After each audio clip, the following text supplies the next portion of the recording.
প্রিয় দর্শক, সংবাদপত্রে বাংলাদেশ অনুষ্ঠান থেকে আমি রেজানুর রহমান আপনাদেরকে স্বাগত জানাচ্ছি। বিভিন্ন জাতীয় দৈনিকে প্রকাশিত খবরের বিশ্লেষণ নিয়ে আমাদের আজকের এই অনুষ্ঠানে অতিথি হিসেবে উপস্থিত আছেন সিনিয়র সাংবাদিক হাসনাইন খুরশেদ সূচি। স্বাগত আপনাকে অনুষ্ঠানে। ধন্যবাদ। পত্রপত্রিকায় প্রকাশিত কয়েকটা গুরুত্বপূর্ণ শিরোনাম আপনাকে একটু পড়ে শোনাই, তারপর আমরা আলোচনায় যেতে চাই। দৈনিক ইত্তেফাক, উপদেষ্টা পরিষদের বৈঠক, 5 আগস্ট ছাত্র জনতার অভ্যুত্থান দিবস, সরকারি ছুটি ঘোষণার সিদ্ধান্ত। পরমাণু চুক্তি না করলে ইরানে যুক্তরাষ্ট্রের হামলা আসন্ন। সুইস ব্যাংকে বাংলাদেশিদের অর্থ অস্বাভাবিক হারে বেড়েছে, 1 বছরের ব্যবধানে বেড়েছে 33 গুণের বেশি। প্রথম আলো, ইরান নিয়ে সিদ্ধান্ত 2 সপ্তাহে ট্রাম্প, গুমের ঘটনা সেনাবাহিনীর না জানার সুযোগ নেই, গুম সংক্রান্ত তদন্ত কমিশন। বাংলাদেশ প্রতিদিন, ধ্বংসযজ্ঞ তেল আবিব তেহরানে, জ্বালানি খাতে বিপুল দুর্নীতির পারিবারিক উৎসব। মানব জমিন, সুইস ব্যাংকে বাংলাদেশের জমায় উল্লম্ফন, প্রস্তুত যুক্তরাষ্ট্র, আত্মবিশ্বাসী ইরান। দৈনিক যুগান্তর, আন্দোলনের বছরে সুইস ব্যাংকে টাকার পাহাড়, সম্ভাব্য যুদ্ধের প্রস্তুতি নিচ্ছে তুরস্ক, ধীরে ধীরে ইরানের বড় হামলা। সমকাল, পাল্টাপাল্টি হামলার সঙ্গে তৎপর কূটনীতিও, ইসরাক না থামলে সিটি কর্পোরেশনে নির্বাচন। কালের কণ্ঠ, বিদেশি ঋণে ঝুঁকছেন ব্যবসায়ীরা, সংঘাতে উত্তাপ ছড়াচ্ছে পরাশক্তি। খবরের কাগজ, ইসরায়েলে ইরানের ব্যাপক হামলা, যুদ্ধ থামাতে নানা উদ্যোগ, সুইস ব্যাংকে বাংলাদেশিদের জমা বেড়েছে 33 গুণ। আমার দেশ, প্রয়োজনে আবার দাঁড়াবো বুলেটের সামনে, ইসরায়েলের একাধিক শহরে ইরানের সফল হামলা, জুলাইয়ের শেষে সপ্তাহে ফিরছেন তারেক রহমান। কালবেলা, নির্বাচনে যেতে শর্তের জাল এনসিপির, যুদ্ধে যুক্তরাষ্ট্র জড়াবে কিনা সিদ্ধান্ত 2 সপ্তাহের মধ্যেই। দৈনিক জনকণ্ঠ, গুমে জড়িত ছিল র্যাব, সঙ্গে ভারতীয় গোয়েন্দারাও, ইরানিদের অটল থাকার আহ্বান খোমেনির। আমাদের সময়, ইরানি ক্ষেপণাস্ত্রে ঘায়েল ইসরায়েল, গুমের পর সম্ভাব্য পরিণতি ছিল 4 ধরনের। দৈনিক সময়ের আলো, যুদ্ধে এবার নতুন মোড়, নির্বাচনী প্রচার কার্যক্রমে থাকছে না পোস্টার। দৈনিক ইনকিলাব, একই সুরে জামায়াত এনসিপি, দেশের রাজনীতিতে মেরুকরণের নতুন ধারা, গুমকে রাজনৈতিক অস্ত্র হিসেবে ব্যবহার করেছে আওয়ামী সরকার। আপনি শিরোনাম শুনলেন, সব শিরোনামে পত্রিকার এক যুদ্ধ, বিশেষ করে ইত্তেফাকের শিরোনামটা যদি আরেকবার আপনাকে পড়ে শোনাই, পরমাণু চুক্তি না করলে ইরানে যুক্তরাষ্ট্রের হামলা আসন্ন, 2 সপ্তাহের মধ্যে সিদ্ধান্ত নেবেন ট্রাম্প, হোয়াইট হাউসে 48 ঘন্টার মধ্যে মার্কিন সিদ্ধান্ত পাওয়ার আশা ইসরায়েলি কর্মকর্তার। তাহলে যে প্রকাশ্য ঘোষণা, মৃত্যু বা হত্যা করা হবে সেই ঘোষণা পৃথিবীতে এখন চলছে, তো কি হতে পারে? এই যে 2 সপ্তাহের পরে কি ঘটবে?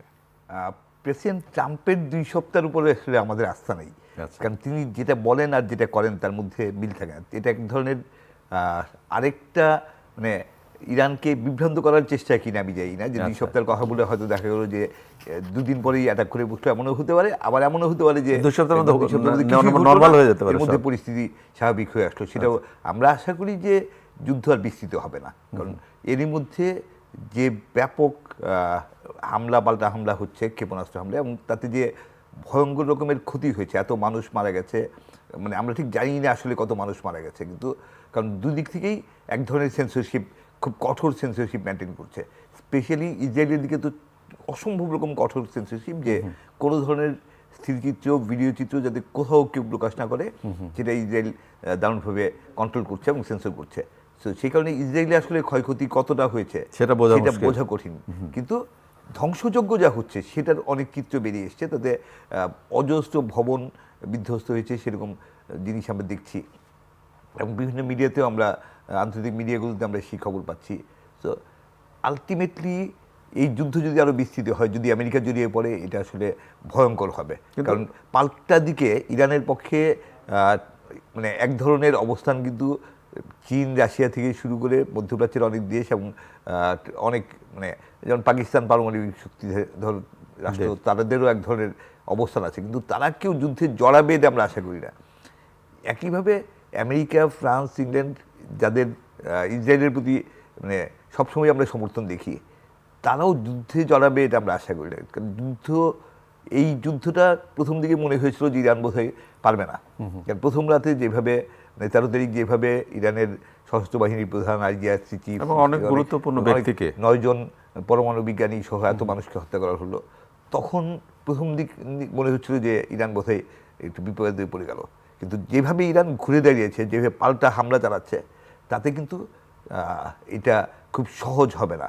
এবং এটা যদি যুদ্ধ আরো বিস্তৃত হয়, এটা সারা বিশ্বের জন্য এখন সহজ হবে না, আপনি যেটা বললেন। এবং এই যুদ্ধে যদি কারো পক্ষে কেউ দাঁড়িয়ে যায়, বিশেষ করে যুক্তরাষ্ট্রের কথা যেটা বলা হলো, বা আরেক পক্ষ যদি এদিকে দাঁড়িয়ে যায়, যে শেষ পর্যন্ত কি পারমাণবিক যুদ্ধ বা তৃতীয় বিশ্বযুদ্ধ বা এরকম আমি কিছু? মনে করি না এরকম কিছু হওয়ার মতন পরিস্থিতি পৃথিবীর নাই। এবং কেউই এতটা দায়িত্বহীন আচরণ করবেন এটা মনে হয় না। আপনার কি মনে হয় যে পৃথিবীতে এই যে যুদ্ধ বিগ্রহ চলছে বিভিন্ন দেশের সাথে দেশের, তাতে কি সবাই দায়িত্বশীল আচরণ করছে? দায়িত্বশীল আচরণ করছেন না, কিন্তু জিনিসটা বিস্তৃতির ভয়টা, মানে ধরেন আলটিমেটলি যেটা হচ্ছে যে ইউক্রেন রাশিয়া যদি বলি আমরা, সেই যুদ্ধটা আসলে ওই অঞ্চলেই সীমাবদ্ধ, এর বাইরে যুদ্ধটা ছড়াচ্ছে না। যদিও তার প্রভাব পড়েছে সারা পৃথিবীর, অর্থনৈতিক প্রভাব তো অর্থনৈতিক প্রভাব সারা পৃথিবীর উপর পড়েছে। কিন্তু একইভাবে ইরানে যদি আরো যদি যুক্তরাষ্ট্র জড়িয়ে পড়ে, ইরান যদি হরমুজ প্রণালী বন্ধ করে দেয়, তাহলে তো আর ভয়াবহ হবে, ভয়ঙ্কর হবে। এবং পৃথিবীর প্রায় 20 ভাগ 5 ভাগের 1 ভাগ জ্বালানি আসে হরমুজ প্রণালী দিয়ে। সেটা বন্ধ হয়ে গেলে সেটা ভয়ঙ্কর হয়ে যাবে। সারা পৃথিবীতে তেলের দাম বেড়ে বিশ্ব অর্থনীতি এক ধরনের চরম নাজুক অবস্থায় পড়বে।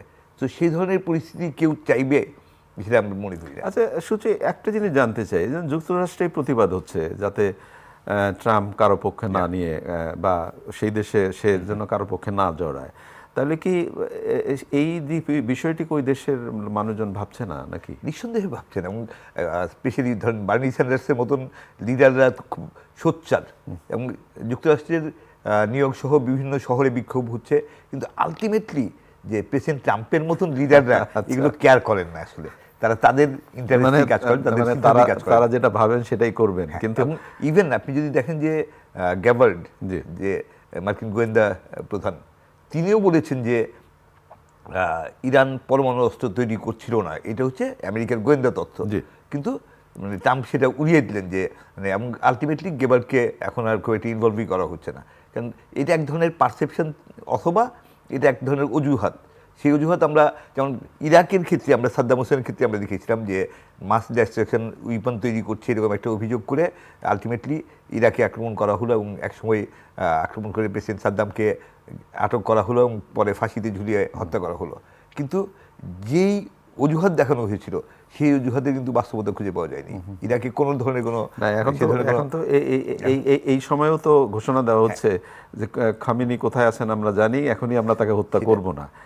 এই ধরনের হুঁশিয়ারিও তো পৃথিবীব্যাপী একটা আশঙ্কাজনক। নিঃসন্দেহে এটা খুব, এটা স্পেশালি প্রেসিডেন্ট ট্রাম্প প্রেসিডেন্ট হওয়ার পর বা তার যে আচরণ, তার কাছ থেকে এই ধরনের কথা খুব অস্বাভাবিক কিছু না, কারণ তিনি এই ধরনের কথাই বলেন। কিন্তু এর আগে যে মার্কিন প্রেসিডেন্টদের আমরা দেখেছি, তাদের দিক থেকে মানে যা বলা তা মিন করার একটা জিনিস দেখেছি। কিন্তু প্রেসিডেন্ট ট্রাম্প যা বলেন তা অনেক কিছুই ওয়াইল্ড। আমরা শান্তি চাই আসলে, পৃথিবীটাতে শান্তিতে থাকুক। পৃথিবীর মানুষকে যদি শান্তিতে রাখতে হয়, তাহলে যুদ্ধ বিগ্রহ কমানো উচিত, থাকা উচিত না। একটু দেশের আলোচনায় আসি। মানে শিরোনাম পড়বার পরে খুব অবাক না মনে হয়েছে যে বাংলাদেশের মানুষের এত টাকা, সুইস ব্যাংকে বাংলাদেশের অর্থ অস্বাভাবিক হারে বেড়েছে। এখানে যেটা বলা হচ্ছে, আন্দোলনের বছরে সুইস ব্যাংকে টাকার পাহাড়, সুইস ব্যাংক বাংলাদেশের নামে জমা বেড়েছে দ্বিগুণ। 8,842 কোটি টাকা সুইস ব্যাংকে জমা হয়েছে আন্দোলনের বছরে। এত টাকা বাংলাদেশের? নিঃসন্দেহে বাংলাদেশে অনেক মানুষের হাতে, কিছু মানুষের হাতে বিপুল পরিমাণ টাকা, বিপুল পরিমাণ টাকা, এবং এগুলো লুটের টাকা। নিঃসন্দেহে কালো টাকা, এই লুটের টাকা। এবং আমরা দেখেছি যে ব্যাংকিং ব্যবস্থা থেকে লাখ লাখ কোটি টাকা লুট হয়েছে। আপনার উন্নয়ন প্রকল্পের নামে লাখ লাখ কোটি টাকা যত হয়, যা কিছু হয়, এবং আলটিমেটলি মানুষের কাছ থেকে কর আদায় করে, রাজস্ব আদায় করে, নানাভাবে মানুষের পকেট কেটে টাকা লুট করেছে। এবং সেই টাকা যখনই আন্দোলনের বছরে, যখন সেই লুটেরারা যখন এক মানে ধরনের মনে হলো অনিশ্চয়তায় ভয়ভীতি ভুগছেন, টাকাগুলো পাঠিয়ে দেই। লুটেরা নিরাপত্তাহীনতায় ভুগছে, তারা দেশে থাকতে পারবে কিনা বা কি অবস্থায় থাকবে, তার আগে টাকা পাঠিয়ে দিচ্ছে। এটা হওয়ার আশঙ্কাই সবচেয়ে বেশি, যদি আমরা এখনো জানি না যে এই টাকাগুলো কাদের এবং জি। কারা পাঠিয়েছে সেটা আমরা জানি না। কিন্তু ধারণা হচ্ছে যে এটা যেহেতু আন্দোলনের বছরে এত টাকা গেছে, তার মানে এটা লুটের টাকা হওয়ার আশঙ্কা বেশি। তো এটার ভবিষ্যৎ কি? এইসব টাকা কি ফেরত আনা যায়? খুব কঠিন, এখন পর্যন্ত আসলে ফেরত আসতে দেখিনি আমরা। এবং যেটা আরেকটা জিনিস আমি এই প্রসঙ্গে বলতে চাই, যে বাংলাদেশ ব্যাংকের গভর্নর অনেক চেষ্টা করছেন, তার আন্তরিক চেষ্টা দেখছি আমরা সেটা অ্যাপ্রিসিয়েট করি। কিন্তু খুব সাম্প্রতিক সময় একটা কথা তিনি বারবার বলছেন যে লুটের টাকা হয়তো আর কিছু টাকা ফেরত আনা যাবে, কিন্তু যদি সেইভাবে আনতে হয় এক ধরনের আন্ডারস্ট্যান্ডিং এর ভেতরে আনতে হবে। আচ্ছা। এই আপোষের নামে কিন্তু দুর্নীতির আশঙ্কা আরও বেশি, যে আপনার লুটের টাকা আমি, ঠিক আছে আপনি এই পরিমাণে আপনাকে এত দিব। হ্যাঁ, সেখানে কিন্তু আরেক ধরনের দুর্নীতির আশঙ্কা বেশি। সেই যদি কোনো রকম নেগোসিয়েশন হয় লুটেরাদের সাথে, সেই নেগোসিয়েশন যাতে খুব স্বচ্ছতার সাথে হয় এবং সেখানে যাতে আবার দুর্নীতির ঘটনা না ঘটে, সেটা আমরা সতর্ক করতে চাই। এই যে রাজনীতিতে নির্বাচন কবে হবে, আদৌ ফেব্রুয়ারিতে নির্বাচন হবে কিনা সেটারও একটা ধোঁয়াশা তৈরি হয়েছে, যদিও লন্ডন বৈঠকে একটা স্পষ্ট ধারণা পাওয়া গেল। কিন্তু এখন নানা ধরনের আলোচনা হচ্ছে এবং বৈঠকও হচ্ছে। উচ্চকক্ষ নিম্নকক্ষের আলোচনা শুরু হয়ে গেছে এবং জামায়াত এনসিপি ভোটের অনুপাতে উচ্চকক্ষ চায়, তারা চাইছে। বিএনপির সাথে তাদের একটা কি মতবিরোধ চলছে। আসলে হচ্ছে কি, মানে পরিস্থিতিটা কি বলে? আসলে আমি যেটা মনে করি সেটা হচ্ছে যে বাস্তবতা হচ্ছে যে উচ্চকক্ষের ব্যাপারে সবগুলো রাজনৈতিক দল একমত হয়েছে যে উচ্চকক্ষ বাংলাদেশে লাগবে। উচ্চকক্ষ বলতে আমেরিকার যেরকম সিনেট, সেরকম বাংলাদেশেও একটা সিনেট হবে এবং মোটামুটি 100 জন সিনেটার থাকবে বা এরকম একটা পারসেপশন আমরা পেয়েছি। যে আলোচনা হচ্ছে ঐকমত্য কমিশনের আলোচনার যে খবরাখবর আমরা দেখছি তাতে দেখছি। এখন এই 100 জন কীভাবে নির্বাচিত হবেন সেটা নিয়ে রাজনৈতিক দলগুলোর মধ্যে ভিন্ন মত আছে। এটা কি আনুপাতিক হারে হবে, নাকি প্রত্যক্ষ ভোটে হবে, নাকি এমপিদের পরোক্ষ ভোটে হবে, সেই জায়গাগুলোতে অস্পষ্টতা আছে। কিন্তু আমার যেটা প্রশ্ন, যে আলটিমেটলি তো আমরা কোয়ালিটেটিভ জিনিস চাই।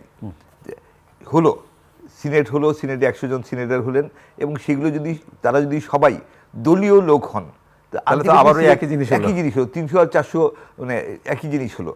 300 এমপির সাথে আরও 100 সিনেটার যোগ হলো এবং সবাই একটা রাবার স্ট্যাম্প সিনেটার যাতে না হয়, রাবার স্ট্যাম্প সিনেট যাতে না হয়, যে ক্ষমতাসীন দলের সংখ্যাগরিষ্ঠ সিনেটার হবে এবং তারা ক্ষমতাসীন দল যা চাইবে তাই বলবে। সেই জায়গাগুলিতে আসলে মানে অনেক বেশি দরকার, যে স্বচ্ছতা এবং সেই মানের জায়গা থেকে পরিবর্তনটা দরকার, সংখ্যাগত পরিবর্তন না। আপনাকে আমার দেশের একটা শিরোনাম পড়ে শোনাই আপনাকে আবার। প্রয়োজনে আবার দাঁড়াবো বুলেটের সামনে, আমার দেশের সঙ্গে বিশেষ সাক্ষাৎকারে নাহিদ ইসলাম তিনি যে কথাগুলো বলেছেন তার ফুটনোটটা আপনি পড়ে শোনাই। সেনাপ্রধান অন্তর্বর্তী সরকারের অঘোষিত চুক্তি কাজ করেনি। ডিজিএফআই, র্যাব ও গুম কমিশন নিয়ে উষ্মা প্রকাশ করেছেন তিনি। জুলাই সনদ না হলে বিপদের শঙ্কা। এবং তিনি আরও বলেছেন ডক্টর ইউনূস একা হয়ে গেছেন। তাই ডক্টর ইউনূস একা হয়ে গেছেন এই আলোচনাটাই করতেছে। আসলে কি তিনি একা হয়ে গেলেন? কেন এনসিপি কি তার সাথে নাই? একা হয়ে গেল? বা বিএনপিও কি তার সাথে নাই? বিএনপি তো অলরেডি লন্ডন বৈঠকের পরে, স্পেশালি এর আগে হয়তো একটু দূরত্ব হয়েছিল। সেই দূরত্ব মানে এটা না যে বিএনপি তার বিপরীত অবস্থানে দাঁড়িয়েছে, সেরকম ছিল না কিন্তু কখনোই। সো একা হয়ে গেছেন এই বিষয়টা আমি মনে করি না। প্রফেসর ইউনূসের সাথে সবাই ছিলেন, সবাই আছেন, কিন্তু তার কাছে যে প্রত্যাশা ছিল সেই প্রত্যাশা প্রত্যেকের যার যার নিজস্ব অবস্থান থেকে প্রত্যাশাগুলো আলাদা। তো উনি সবার সব প্রত্যাশা পূরণ করতে পারবেন এটা আশা করা ঠিক না। উনার যেটা উচিত ছিল সেটা হচ্ছে যে সাধারণ মানুষের এবং রাষ্ট্রের যে প্রত্যাশা সেই জায়গাগুলিতে অনেক বেশি মনোযোগী হওয়া। সেই জায়গাগুলিতে আমরা যেটা দেখেছি যে সেই মাত্রায় প্রত্যাশার কাছে পৌঁছতে পারেনি। অর্থনীতিতে এখনও কোনো গতি আসেনি। বিনিয়োগের ক্ষেত্রে পরিস্থিতি অত্যন্ত খারাপ, মানে বিনিয়োগ হচ্ছে না, দেশি বিদেশি বিনিয়োগ কোনোটাই ওই মাত্রায় হচ্ছে না, কর্মসংস্থান হচ্ছে না, মানুষের বেকারত্ব বাড়ছে, অর্থনৈতিক সংকট বাড়ছে, জিনিসপত্রের দাম আবার বাড়তে শুরু করেছে, চালের দাম বাড়ছে। তো এই ক্রাইসিসগুলো কোনো কিছুই উনি নিয়ন্ত্রণে রাখতে পারছেন না। আর রাষ্ট্র সংস্কারের ক্ষেত্রেও অনেক কিছু তার করার ছিল যেগুলো আসলে এত সময় নেওয়ার দরকার ছিল না এবং সবগুলো এত বেশি জটিল প্রক্রিয়া করে ফেলেছেন যে যেই প্রক্রিয়া থেকে সিদ্ধান্তে আসা খুব কঠিন। তো যেমন অনেক কিছু অনেক দেরিতে করছেন। এতদিন পরে 10 মাস পরে এসে ওনার মনে হলো যে বেতার টিভির স্বায়ত্তশাসন দরকার, গতকালকে একটা কমিটি করা হয়েছে। সো 10 মাস পরে কেন, এটা তো অনেক বছর ধরে আলোচনা হচ্ছে। এর আগেও একাধিক কমিশন হয়েছে, আসাদুল্লাহ কমিশনের রিপোর্ট আমরা দেখেছি। তো আলটিমেটলি সব কিছুই অনেক বেশি সময় নিয়ে অনেক ধীরগতিতে চলছে, যেটা একটা অন্তর্বর্তী সরকারের। না, আপনি প্রসঙ্গ তুললেন যেহেতু, এই যে সচিবালয়ে অব্যাহত গতিতে ধর্মঘট আন্দোলন হচ্ছেই, এবং তারা অলরেডি রবিবার ব্লকেডের কর্মসূচি ঘোষণা করেছে, এবং ইশরাক সাহেবের প্রসঙ্গ নিয়ে যে সিটি কর্পোরেশনে এই যে ঘটনাটা ঘটছে, এবং সরকার যেটা দৈনিক সমকালের বোধহয় রিপোর্ট হয়েছে যে যদি তাকে থামানো না যায় তাহলে 2 সিটি কর্পোরেশনেই তারা নির্বাচন দেবে, সরকার কথা ভাবছে। তাহলে এই যে এই ভাবনার মধ্যে না থেকে কার্যকর উদ্যোগ তো দেখি না। আর রাজনীতিতে অনেক ধরনের কথা আছে, যে কারণে বারবার বলা হচ্ছে যে নির্বাচন আদৌ হবে কিনা। আপনি সেটা বলছিলেন যে নির্বাচন ফেব্রুয়ারিতে হবে কিনা নাকি আরও পিছাবে। এখন এই ধরনের বিভিন্ন ইস্যু তৈরি করে এক ধরনের জটিলতা তৈরি হচ্ছে। এখন আমি যদি সচিবালয়ের প্রসঙ্গে বলি, যে আইনটির কারণে, আইনটির বিরুদ্ধে এই সরকারি কর্মচারী আইন, সরকারি কর্মচারী সংশোধন আইন 2025, সেই অধ্যাদেশটি যেটি করা হলো, সেই অধ্যাদেশটি এই মুহূর্তে কি দরকার ছিল? সরকারের হাতে আরো অনেক আইন আছে, যারা পরবর্তীতে ক্ষমতায় আসবেন তারা প্রয়োজনে করবেন। এই যে 14 দিনের মধ্যে বাড়িতে পাঠিয়ে দেওয়া সংস্কার, এটা কি সংস্কার এবং এটা কি প্রাসঙ্গিক ছিল? তো হঠাৎ করে কোনো প্রয়োজন নাই, কিছু না, কোনো আলোচনা নেই, এই ধরনের একটা অধ্যাদেশ জারি করে একটা সংকট তৈরি করা হলো, এবং সেই সংকট এখন নিয়ন্ত্রণের কঠিন হয়ে যাচ্ছে নিয়ন্ত্রণ করাটা। এই অধ্যাদেশের কি দরকার ছিল? অপ্রাসঙ্গিকভাবে ইস্যু তৈরি করা হচ্ছে, যে ইস্যুগুলো নিয়ে অস্থিরতা তৈরি হচ্ছে। এর আগেও এনবিআর-এর প্রসঙ্গে আমরা বলছিলাম যে এনবিআরকে দুভাগ করা হলো, এবং আলটিমেটলি এনবিআর বিলুপ্ত করে 2টি আলাদা বিভাগ করা হলো। সেটা পরে আবার 2 মাসের জন্য স্থগিত করা হলো। বলা হলো যে IMF এর চাপে এটা করতে হয়েছে। IMF এর চাপে যদি করতেই হয় তাহলে করলেন কেন? আগে করলেন কেন? যদি IMF এর চাপে করতে হয় তাহলে স্থগিত করা তো IMF অ্যালাউ করার কথা না। তো স্থগিত 2 মাসের জন্য যদি আপনি স্থগিত করতে পারেন, আপনি প্রয়োজনে 2 মাস বিলম্বিত করতেন। এই অধ্যাদেশ করার আগে সবার সাথে আলোচনা করতেন, সংশ্লিষ্ট যারা আছে সবার সাথে আলোচনা করে একটা সমঝোতার ভিত্তিতে অধ্যাদেশ করতেন। কিন্তু এখানে হুট করে মধ্যরাতে অধ্যাদেশ করে দিয়ে তারপরে আবার স্থগিত করা, এই ধরনের বিষয়গুলি সরকারের অদক্ষতা এবং এক ধরনের অযোগ্যতার প্রমাণ বহন করে বলে আমরা মনে করি। একেবারে শেষের দিকে আমরা অনুষ্ঠানে, শ্রীলঙ্কায় বাংলাদেশ খেলছে শ্রীলঙ্কার সাথে। প্রথম আমাদের মনে হলো যে না, বোধহয় নাটাইটা আমাদের হাতে, কিন্তু গতকাল আবার শ্রীলঙ্কা যেভাবে ঘুরে দাঁড়ালো, তাতে কি মনে হয় নাটাই কি আমাদের হাতেই থাকবে? আমার মনে হচ্ছে এই ম্যাচটা ড্র হয়ে যাবে। তাই আমার ধারণা ড্র হয়ে যাবে, কারণ আমাদের একটা জিনিসই যে মুশফিক খুব ভালো খেলেছেন, মুশফিক অনেক দিন পরে আবার ব্যাটিংয়ে ফিরেছেন, বাট বাস্তবতা হচ্ছে তার এখন বিদায়ের সময় আসছে, এটা তার বুঝতে হবে। মুশফিককে নিয়ে এখনই বিদায় কেন বলবেন? অনেকের চেয়ে ভালো খেলছেন, আবার তরুণদের আসলে সামনে আনতেই হবে, কারণ টানা 10-12 ম্যাচ খারাপ খেলার পরে একটা 150 রান করা, আবার হারিয়ে যাওয়া, এই কিন্তু সেই সাথে বোলিং এর অবস্থাটা তো খুবই করুণ। বোলিং এর অবস্থা এবার খারাপ। এর আগের বেশ কিছু সিরিজে আমরা দেখেছি যে বাংলাদেশের বোলাররা অনেক ভালো করেছিলেন, স্পেশালি নাহিদ রানা একটা বড় দিয়েছিলেন, মিরাজ অসুস্থতা এক ধরনের, কিন্তু তাইজুল ভালো করেছেন। তো যা কিছুই হোক, এখন আর যেহেতু খেলার শেষ পর্যায়ে আর খুব বেশি দিন নাই, তো আজকে চতুর্থ দিন, কালকে 2 ইনিংস সেটা শেষ করা যাবে না, আমার ধারণা এই ম্যাচ ড্র হয়ে যাবে। অনেক ধন্যবাদ আপনাকে। প্রিয় দর্শক, আমরা যে বিষয়গুলো নিয়ে কথা বললাম আপনারা শুনলেন। ভালো থাকবেন, আগামীকাল নিশ্চয়ই আবারও কথা হবে। খোদা হাফেজ।